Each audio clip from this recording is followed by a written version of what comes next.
Thank you so much for tuning in to another episode of the Bronx Attorney Broadcast. Today's guest is Tim Mullooly. Tim is a financial planner with Mullooly Asset Management. And what I really admire about Tim is that he's the king of content. Whether it's videos, articles, or emails, he's constantly putting out content, staying in front of his clients so that they feel like they're really getting good value and information out of Mullooly Asset Management. We had a little bit of a technical difficulty here, which is my fault because I forgot to set the recording to record both my screen and Tim's screen. So this one's just going to be Tim. So you guys can pretend like you're having a one-on-one talk with Tim for this episode. I hope you enjoy it. Hey, Tim, thanks for coming on the podcast to chat with me today. Yeah, thanks for having me on. Well, I'm super excited. So I guess just to get started, can you talk a little bit about your early life? Where'd you grow up? Where'd you go to school? Things like that. So I grew up in Wall Township, New Jersey. It's in Monmouth County, right on the beach, for those who don't know. I have two brothers, Brendan and Casey. Will knows them from school as well. We all grew up in Wall Township, went to Wall Township High School. We ended up all going to the same college as well, York College of Pennsylvania. Right, which is where I met all you guys. Yeah, exactly. So we actually all work together still in Wall Township. I live in the town over Brick now, so kind of been in the same area here in Monmouth County, New Jersey, my entire life, coming up on 3 decades. So born and raised here in New Jersey. All right, very nice. So what is it that you do? Well, our firm here is called Mullooly Asset Management. We're a financial planning and investment management firm. I'm an investment advisor and a certified financial planner here. So we help people with their investments, and we build financial plans for them to pretty much answer any kind of financial questions they might have. You know, what kind of investments should they be investing in? How much risk do they need to take? Budgeting, cash flow for younger people and older folks as well.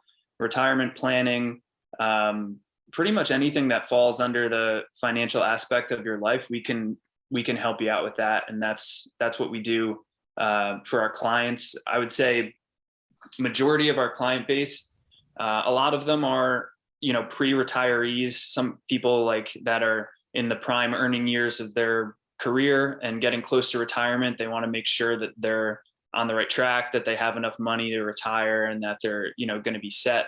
But we also do have some younger clients that are more in our generation that are just getting started, making some real money. And the fact that they're making more money now, it kind of scares them in a way, in a good way, to make sure that they are doing what they should be doing to kind of set themselves on the right track, and that they're not, kind of just flushing money down the toilet or putting it into investments or different types of things that are, wasting the money for them. They want to make sure that they're set up. So we can really help people on any part of the age spectrum. Okay. And so you started that off by saying that you're a certified financial planner, and that's something new, right? Yeah. So I think it's been about 2 or 3 weeks now. I got fully certified, passed the CFP exam, sat for it back in March. There was a 6-week waiting period to get the grades. Even in 2022, it still takes them 6 weeks to grade all these tests. But so found out that passed the exam, got licensed, and so now I'm a CFP. And so what's the difference between being a CFP and not being a CFP? I think, on a day-to-day basis, it gives you a more expansive knowledge of what you're talking about. The CFP curriculum that we had to study, it's almost a 2-year course pretty much to get ready for the exam. Oh, wow. It covers a lot of pretty much anything that you're going to touch on. Like when you're building a financial plan for people, there's a tax section, there's an investment section, there's an insurance section, there's retirement section, there's, all of these different sections that you're going to touch on. It makes sure that you're kind of like up to snuff, up to par on where your knowledge base should be if you're helping these people with these problems. And, when clients are looking for an advisor, they're seeking out people with these designations. So it's similar to if you were looking for an accountant. There are accountants out there that are not CPAs, but it helps. It looks good and it looks better, and it's more of a it reinforces that you know what you're doing in the eyes of the client. Okay. And so is financial planning always what you wanted to do growing up, or how did that come about? So, I mean, when I was growing up, like as a kid, I obviously wanted to do I wanted to be a professional baseball player. Right. Play for the Mets. Yeah. So once I realized that I couldn't throw a 95-mile-an-hour fastball or hit a home run, right. Those dreams kind of went by the wayside. But I think once I started seriously considering careers, investment management and just like helping people with their finances was something that I was interested in from pretty much from like high school on. I went to York with the intentions of getting a business degree, and that's what I did. And I think it came from like my dad started this business back in 2002, so I was 10 years old at that point. So pretty much through like my whole adolescent period growing up, I was surrounded by someone who was doing what I'm doing now. Right. So it was, I got to see my dad do it and hear him talk about it. And it really just got me interested from a young age. And did you always have the desire to be in small business as well? I think so. And I think they kind of went hand in hand, because I saw my dad go out on his own and start his own business in 2002. And it really, for our family, it helped highlight some of the benefits of owning your own small business. Obviously, getting started, there are a lot of challenges involved with being a small business owner. Right. And, for a lot of those first handful of years, like I said, I was 10 years old when my dad started it. So I didn't fully grasp like all of the things that were going on a day-to-day basis, trying to get the business up and running. But now looking back on it, you really appreciate like all the hard work and everything that my dad went through. All the risks that he took. Yeah, exactly. Like it's very, very risky that, a large percentage of small businesses don't make it past their first year or first handful of years. But I think, being in a household that was dominated by entrepreneurial, inclinations and wanting to run your own small business, I was, just associated with that from the start. So it kind of went hand in hand with wanting to become, work in the finance industry. And was it always, you wanted to work with your dad always, or you just wanted to be in a similar space or something else? Honestly, I think it was mostly driven by the fact that I wanted to work with family. Really? Yeah, I think, I mean, our family and how close we are and how well we all get along.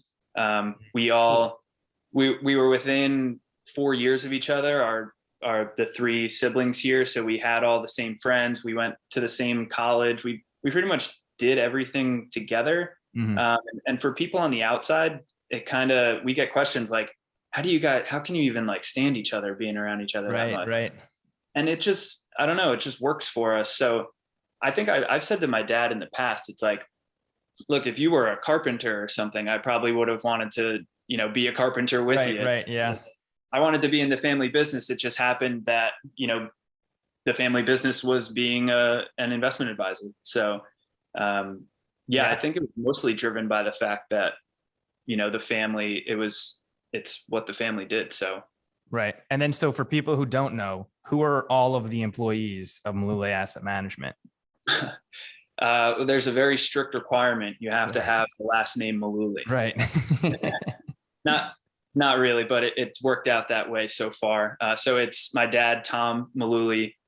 He's the president and owner of the business at the moment. My older brother, Brendan Mullooly, my younger brother, Casey Mullooly, and then my mom, Donna Mullooly, she's here as well. So right now it's just the five of us. We have an answering service actually answering the phones. Hmm. But they're not Mullooly's, but Right. they kind of count, I guess. So It would be weird if they were, I think. yeah. And so does everybody have similar roles there, or do you have different roles? How does that work? So the four of us, meaning my dad and Brendan and Casey and myself, Uh-huh. we're all licensed investment advisors. My mom, she's more on the administrative side, so she handles like more of the office procedures and processes, and making sure paperwork and stuff like that gets done. But when it comes to being an advisor, I think we all manage money on a team approach. So Hmm. it's not like this person is just Brendan's client, that person's my client. Like we Right. all manage money together. But we're all investment advisors, but then I think we all kind of fell into like different little subsets of the business running Okay. process along the way. So like for a while, like I said I just became a CFP a couple weeks ago. Brendan has had his CFP for I think like 3 or 4 years, maybe five Okay. years at this point. Hmm. So he's been doing a lot of the financial planning, the actual like writing of the financial plans. And Casey has taken on some of the compliance side of things. So he does a lot of um, the compliance work, and he helps my mom with like the billing and the numbers. So he does some of the back office stuff. Okay. Um, Before I started studying for the CFP, I was doing a lot of our content creation and helping my dad with like the marketing side of the business. So it's like we're all advisors, but then we all also do a little bit of our own stuff on the side. And so how did that happen? Did you all just fall into these different roles organically, or? Yeah, it was. I mean, it kind of just like you said, it was organic, but there wasn't really a sit down conversation where we were like, you're going to do this, you're going to do that, you're Yeah. going to do this. It was kind of just like we saw that there was a need for Casey was like, we need to stay up to date on our compliance. So Uh-huh. like, I'm just going to pick this up and start doing it. And, it was like, all right, we want to start putting some content out. Like I had the free time, Brendan was dealing more with the clients on a Mhm. client facing basis. So it's like, I'm just going to pick this up and run with it. So it kind of just happened on its own. Okay. Yeah. And I see you guys advertise a lot how you're fiduciaries. Can you explain what that is and why that's so important to you? Yeah. So being a fiduciary is super important in our business. It makes sure that as an advisor, we have a legal obligation to work in our client's best interest. So, for example, some advisors don't have that fiduciary obligation, Mhm. which some clients they're not aware of, and they're kind of surprised when they hear it. But Uh-huh. it, they there are different incentive bases throughout the industry, and it depends on like what kind of firm you work at and stuff. We're fee only investment advisors, so that means we don't accept commissions for putting client money in certain products and versus other products. Okay. Um, so being a fiduciary really helps us um, relay to the clients that like we always have their best interest in mind. Like we're never going to make an investment decision or an investment recommendation based on anything other than the fact that it's 100% the right thing for them to do. Whereas, some other advisors could potentially, if they might pick one mutual fund or ETF or Mhm. investment vehicle over another uh, because they get paid more on it. Interesting. Okay. It's it's not a glamorous side of the business, but I think it's Mhm. an important distinction for clients to know. Like, hey, we're on the same team here. Like, we're fiduciaries. We have like legally, we cannot recommend anything to you that's not in your best interest. Like Got that would it. Got be it. a breach of the fiduciary standard. Mhm. So then when you say fee only, where does the fee come from?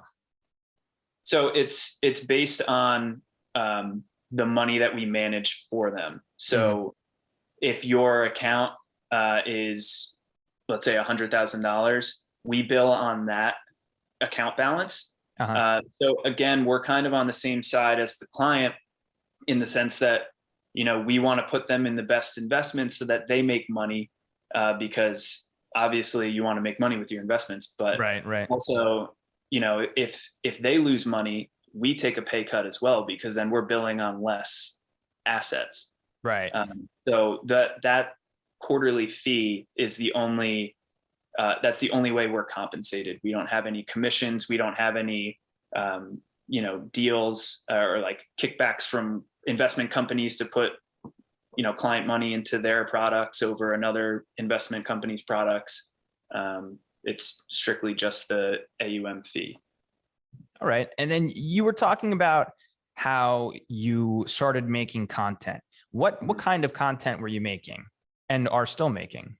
Yeah, so we have like a weekly approach to content. We try to do at least one video, one podcast, and a blog post every week. I think it started mainly with blog posts and podcasts, and then I think in 2015 or 16 we started doing the videos, and then I think in 2018 ish, around then, we really got on a set schedule with trying to get that out on a weekly basis. And the videos aren't anything long. It's not like we're putting out feature films every week. It's more Right. just like 4 or 5 minute video, if that. Sometimes they're like 2 or 3 minutes of, either it's a financial planning topic that we heard, or a question that we got from a client during the week, or addressing something that's going on in the market, things that people want to hear about. Pretty much it's a way to just communicate with clients and prospects and make sure that, our message is getting out there. But we try and cover all the bases with podcasts, videos, and blog posts. And that's a form of marketing that you're doing this as? I think in a way it is. We also view it more as I would say the videos and the podcasts tend to be more our way of staying in front of our clients, because Okay. we have hundreds of clients. We can't possibly talk to every single one of them about every issue that comes up. So sending out weekly, and we bundle all of the things that we do in a week, and we send it out every Friday at the end of the week to our clients to be like, here's what we're talking about in the office this week. Like, here are our thoughts on what happened this week.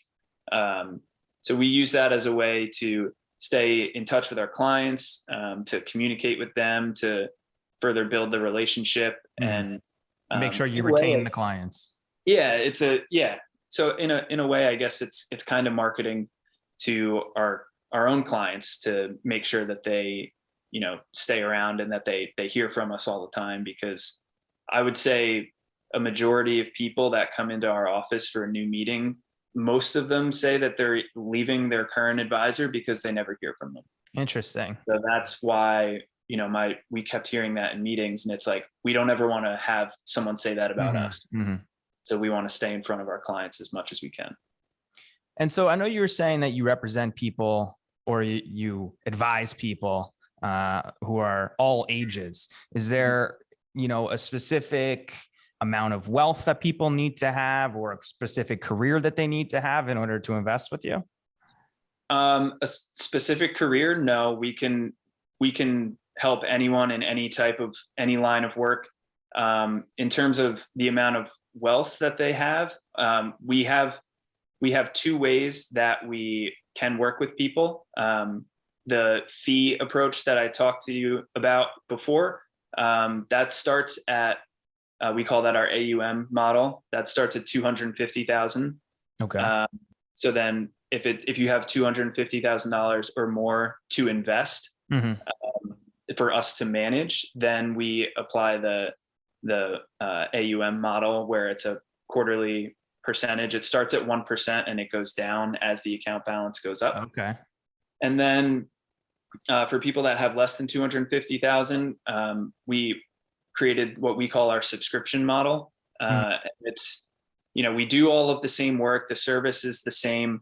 But it's a $1,000 upfront fee to do all of the the work in the beginning to get everything started, do the financial planning, do the data gathering, get everything done. And then there's a $125 a month monthly subscription to keep the relationship going. You can call and ask questions. You can, update the plan as needed. So that's our way of working with anyone who has any amount of money. Because we found that a lot of the big national firms, if you don't have at least like $500,000, you're not even getting in the door. And there's a lot of, there's a lot of people that have less than that. And, in the grand scheme of things, like, while it might not seem like a lot of money to them, it is, and it's super important to them. So like, we don't want to neglect all of these people. It's like, you worked hard for your money. We want to make sure that you have the ability to, work with someone, even if your account balance isn't, millions and millions of dollars. Right. Interesting. And so when you say you prepare a financial plan, like what does that look like? So when we get started with people, we do what we call data gathering. And that's, we'll send out, we have these worksheets where, we initially want to start with like a cash flow and balance sheet. Okay. To see how much money you have coming in every week or every month, and how much money you're spending, make sure that's all in proportion, how much you're saving.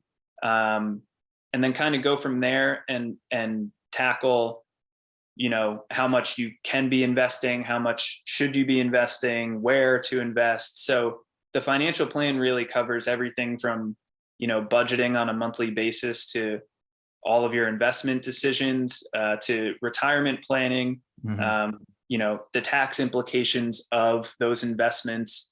If you're later on in your career, retirement planning, we can address insurance needs. We don't sell insurance policies, but we can definitely identify, how much insurance is appropriate for you, and like what type of policy would be best, and then point you in the right direction of like where you can go get those policies, since we don't sell them.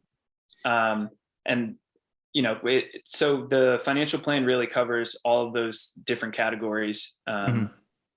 And it doesn't always apply to everyone. Like if there's a client who's coming in that's 65 years old, they really just want to focus on the retirement planning side of things.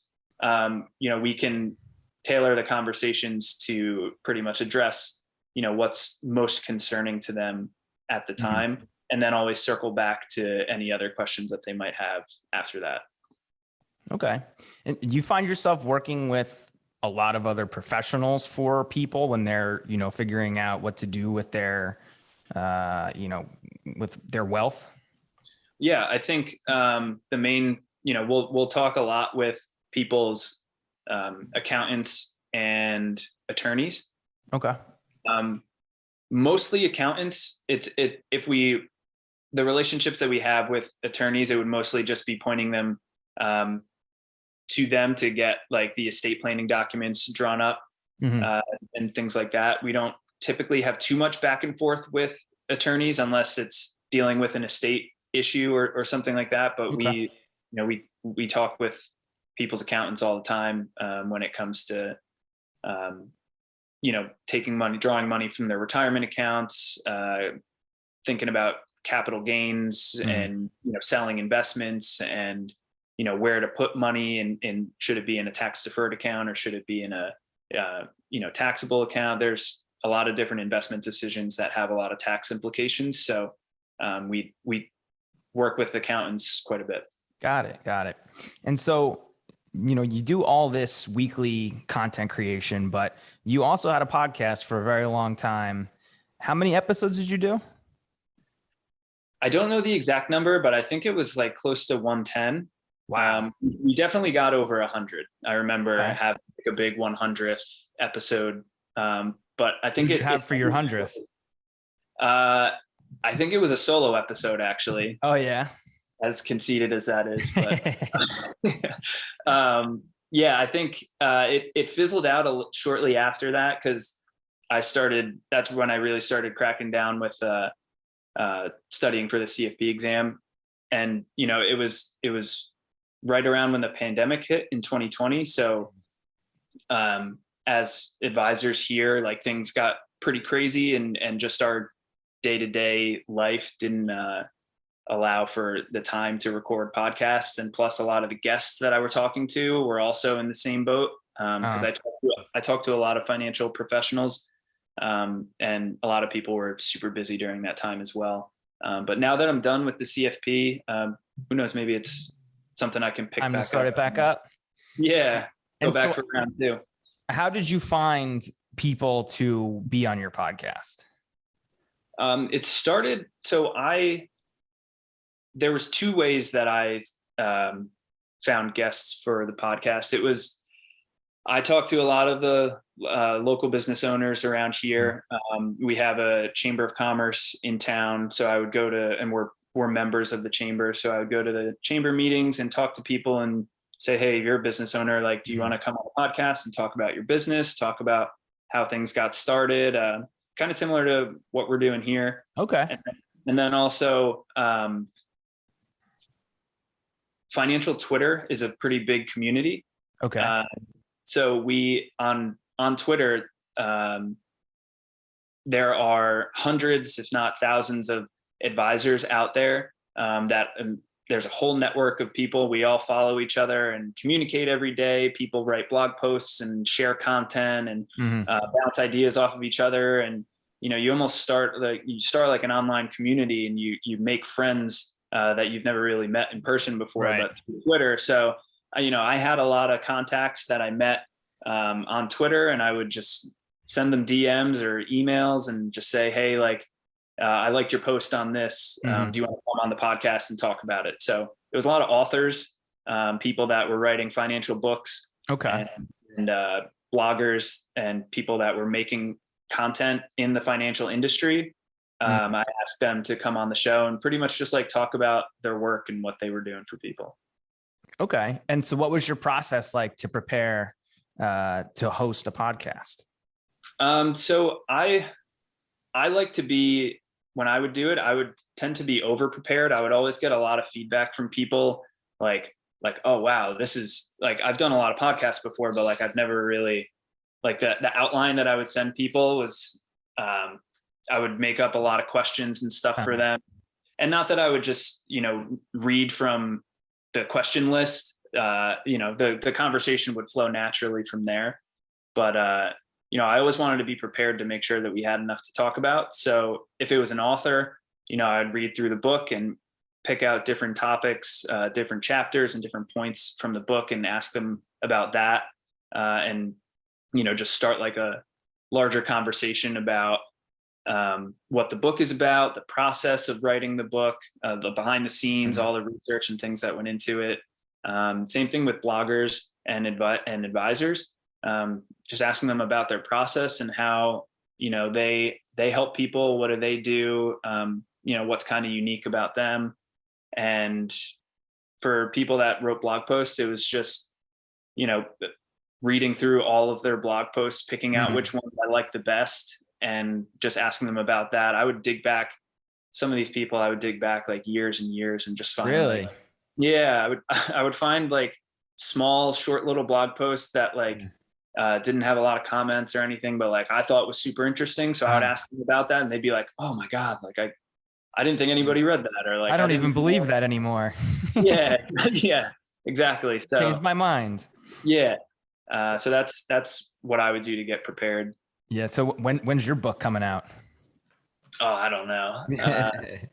That's so next. You did the podcast, the blog posts. Now we need the book now. Yeah, that's true. That's a good point. Maybe this will be day one of preparation for the brainstorming the outline. Yeah. And so when you were doing the podcast, did you do all the, the editing and the promos on social media? And did you do all of that work too? Yeah, I did, which was time consuming. But I liked, not that I'm like a control freak, but I liked having control over, like, I knew how the final product was going to sound. Mhm. Because you can outsource the editing and stuff like that. Like you can send it off to someone and they'll chop it up for you, and then you'll get it back. Obviously, you have to pay for it, so Yeah. there's that aspect of it as well. But also from like a time point of view, from like our schedule, I was trying to keep it on a weekly basis. Mhm. So have like an episode. I think was it Tuesday or Thursday? I forget. It's been like 2 years since I published an episode, but um, it was either Tuesdays or Thursdays. New episodes came out. So, and sometimes I would do the interview like the week before, and then that would Mm. be the episode for next week. So it's like Okay. You had a buffer. I would worry that if I were to send it out to someone, like the turnaround time was so small that there wouldn't be a guarantee that it'd be ready for Thursday. So it's like if I do all of this myself, I can control when it's done, because I Mhm. can just finish it and make sure that it's ready to go. But if I were to do it again, I would consider getting some help with that, because especially on a day-to-day basis here, dealing with clients and Mhm. trying to grow the business, it's that there's only so many hours in the day. Right, right. And then a lot goes into having a really good looking work product, and yours was always very, very good. Sweet, thank you. And did you have like a goal with the podcast, or you just took off running to see where it would bring you? Yeah, so in the beginning, I didn't really have a goal, but after the first handful of episodes, I kind of like settled into like, all right, this is what I want to get out of it. So at the time, so I started it, I think in 2017 or 18, um, and it went for until like 2020. So it was about 2 years that I was doing it. At the time, I was 25 or 26. Mhm. So being that young in our industry, most of the advisors out there, it's changing a little now, but most of the advisors out there, they have gray hair and they've been in the business for a long time. And so I was using the podcast as a way to kind of just build credibility in the Okay. industry. And that's why I wanted to talk to people in our industry that were established and that, had books of business and had written books and years of blog posts and, clients and, I use it as a way to kind of get my foot in the door with a lot of people that I had been reading their work for years. Mhm. So also So a it's like, networking tool. yeah, exactly. So Mhm. I think mostly for me, it was a way to kind of build my network as a professional, not necessarily as like a client building, like prospecting tool, but it was more from a networking standpoint with my peers and people that I had been interacting with on Twitter and people that I looked up to and I like read their books and stuff like that. This episode of the Bronx Attorney Broadcast was brought to you by me, Will Ferrero. I'm an attorney at prior law right here in the Bronx, and we primarily practice in personal injury. However, we do also do a variety of areas of practice. So I can help you with just about any sort of legal issue that you might have. I'm admitted to practice both in New York and New Jersey. And if it's not something that I can personally help you with, I can connect you with someone in my network of attorneys who is best equipped to help you with your legal issue. You can find me on Instagram and on Twitter at Bronx Attorney. You can send me an email, Ferrero at Prior Law, or call me at the office, 718-829-0222. And now back to the show. So do you feel like you were successful with your goal? Did you build your network? Yeah, I think it worked pretty well. It in a way I kind of thought it was like a little selfish because I just wanted to meet all of these people and get to know them, and it worked. Ended up going to a handful of conferences and Uh-huh. meeting these people in person, and went out to dinner with a few of them and hung out just like outside of the conference. So it was definitely a successful endeavor, I think, for me. Is there anybody specifically that you thought was like pseudo celebrity or like somebody super cool that you got to know? Um, there's this firm in New York called Ritholtz Wealth Management. And in our industry, they're super well known. And I got to interview a few people from that firm. So just getting to talk to them, I think was pretty cool. There were a few people that work for that firm that I would have liked to eventually interview had I continued doing it. I think I was like working my way up the ladder there. So maybe if I pick it back up, I could get them on the show. But yeah, I think interacting with those guys was pretty cool. They're awesome. And so between the podcasting and the videos and the writing the blogs, is like, what do you prefer doing? I like podcasting. I think that it comes naturally to me as opposed to writing. Sometimes the tone and I can't really find my words, or my voice doesn't really come across as authentic or in the right way when I'm writing. I've been working on it, but I think podcasting definitely gives me the ability to show off like more of who I am as a person and as a personality. And I like doing videos too, but sometimes if we're like filming a weekly video here at the office, there's more pressure when you're doing videos. Yeah. You gotta turn it on for the camera. Right. I think the podcast stopped right before TikTok got big, right? Yeah. So maybe that's the next space you got to get into. You got to get into the TikToks. There are some wild financial people on TikTok. Like the Twitter community here,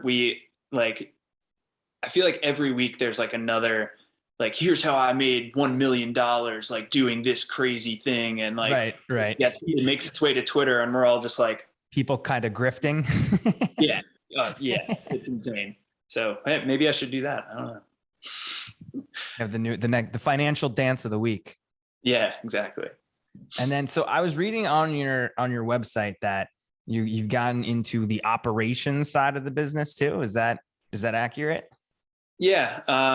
That was, I think when we were getting started with some of the software and building out processes of like how things operate in the office and how things work. Just like, onboarding clients and, staying in touch with clients and stuff like that. Just like building out schedules and processes for how things work. Because, my dad started the business by himself, and honestly, until Brendan came to work with him in 2012 or 13, he was pretty much on his own. Right. So the business was running and it was running smoothly, but there was a lot that was just like up in his head that he knew what to do. But it's like, okay, there are other people here now. So like, we need to write this stuff down and we need to like, so it can be replicated. Exactly. Yeah. So it's like, if one day there's someone who works here that doesn't have the last name Mullooly, they can figure it out too. Like, it's not just some secret sauce that's like up in our heads that only we can understand. So you were charged with extracting the genius out of Tom Mullooly's brain, essentially. Yeah. Great way. Is that something that you enjoy doing? I think it's something that was necessary to be done. And I think now that it's done, it has helped our day-to-day work run a lot more smooth.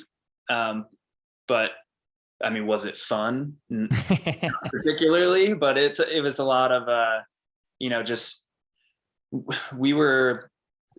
a CRM, which is client relations management program. Right. I don't know if that's actually what it stands for, but it's pretty much like our client database where we have all of our information and we can like write down notes about like when we have a conversation with someone and set up like actions for, hey, you need to call this person on this day. Like, it gives you a reminder, that's a calendar and stuff like that.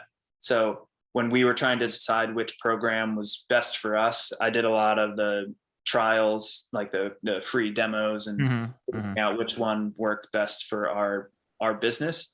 So it was necessary work. I wouldn't call it fun, but it was something that we definitely needed to do, and it helped us moving forward.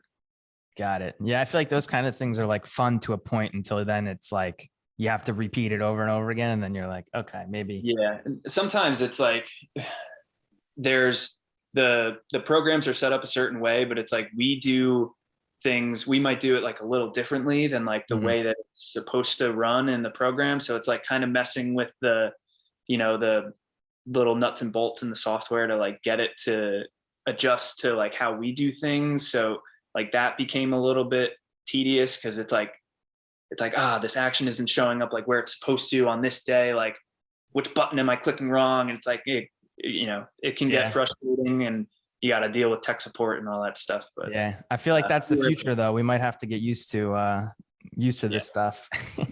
And it definitely like it can be a frustrating process like at the onset, but it definitely over the long term, like it ends up like being totally worth it in the long run. Right. And so I feel like financial advising is kind of like personal injury, right? It seems like a very saturated market. Everybody wants to take your personal injury case or to manage your money. And how does Mullooly Asset Management set itself apart from the others? I think, especially in our area here, there aren't that many fee only fiduciary CFP local firms. Like there's Merrill Lynch and Morgan Stanley and stuff like that. But, when you work with someone there, if you call them, you're going to get somebody in a call center. Got it. We interact with our clients on a weekly basis.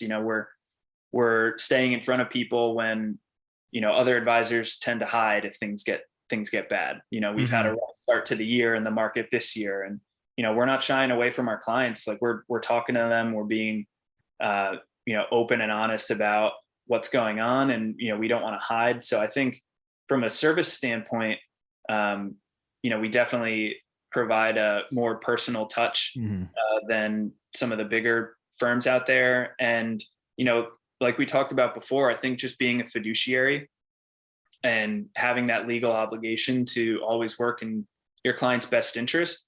When you point that out to people, I mentioned it before, like people don't always know that the person they're like, oh, the guy I've been working with like doesn't have that obligation. Right. What do you mean? Like it seems like it should be common sense. Like, oh, of course you want the person managing your money to, be on the same side of the table as you. So I think, from the service standpoint and then the fiduciary obligation, and then, we have the family business aspect, is good for a couple of reasons. It allows us to work as a team. Right. You're not just getting one advisor and one opinion. You're getting 3 or 4 different sets of eyes looking at your stuff. And we can help people in pretty much any phase of their life, because my dad is in the same age range as a lot of our clients, getting up closer towards retirement. And then we also have 3 advisors on the younger side of things. So even if you're, just getting started with us, you don't have to worry about the succession planning here. It's like, we're not going anywhere. Even, when our dad does retire, there, the business is going to persist on after that. So you don't have to worry about us going anywhere. Okay. Yeah. So what kind of advice would you give to somebody who, maybe they have a good business and they're in a small business and they're looking at all these other competitors that are pumping out content and paid ads, and they're on TV, and they're like, I want to make some content, but I don't know where to start. Yeah. What would you say to them? Specifically in this industry, or just in general in any industry? I mean, either one, both. I guess my answer could apply to pretty much any industry, but I think find something that you're you're really good at specifically, like find a niche and really just hammer that home. Like find something. If it's the financial industry, if you really want to target retirees and you want to help them with their retirement planning projections and retirement, anything that has to do with retirement, like you can just write blog posts and videos and podcasts directly at them and just fill that market and not try and paint with too broad of a brush. Mm-hmm. Because there's always going to be a bigger firm out there that's going to be able to spend more money than you on their ads and stuff. So I would really focus on creating the best content that you can and finding a localized kind of specific target for what you want to, like what demographic you want to hit. And so would you recommend going blogs or videos, Instagram reels, podcasts? I would honestly, in the beginning, if you're unsure, like you asked me before, which one I like the best, I was only able to figure that out by trying pretty much everything. So unless you know that like I want to do videos for sure, then do videos. Whichever one you're most comfortable with, and whichever one you think is going to come across, get the message across the best. I would try that, and if you're not sure, try all of them, because you never know. You could think that videos is what you want to do, and then you do a video or two and you're like, that wasn't my best, and then you write a blog post and you're like, oh wow, like this is actually way easier or more enjoyable. That's another thing too. I would say whichever one you enjoy the most. Okay. That's going to be the one that's easiest to stick to. Right. Because if you enjoy doing it, then you're going to want to do it more. And I think consistency is another key too. We set the schedule for us a couple of years ago where we want to do something every week and get it out to clients. Like it doesn't have to be every week. That could be a lot. It could be not a lot. If you want to do something every day, do that. But I would say being consistent with it is definitely super important as well when you're getting started. All right. Well, I think that's great advice. And Tim, it was great talking with you today. Thank you so much for coming on the podcast, and speak to you soon. Yeah. Thanks for having me. Thank you for listening to this episode of the Bronx Attorney Broadcast. Please like, review, and subscribe so we can help the channel continue to grow. And if you're interested in connecting with any of the guests, please let me know, and I'd be happy to make the introduction.